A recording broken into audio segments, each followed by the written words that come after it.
namang babalik sa mga susunod na linggo. Hiwala ang Department of Agriculture na unti-unti nang bababa ang bilang ng mga kaso ngayong nasimula na ang pagbabakuna. Jervis Manahan, PBS-CBN. Nilinaw ng Department of Health na hindi lamang sa pamamagitan ng pagtalik pwedeng mahawa sa mpox. Ayon sa kagawaran, iba-iba ang paraan kung paano mahawa dito at susi dito ang direktang contact sa balat. Nagpapatrol, Rafael Rosano.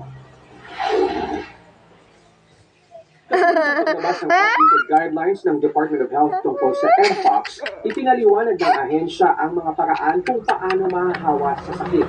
Sa online health and wellness program ng ABS-CBN News na OMV, sinabi ni health spokesperson Albert Domingo na bagamat skin-to-skin ang pangkaraniwang paraan para maipasa ang virus, hindi nangangahulugang ito'y makukuha sa pakikipagtalik lang. For example,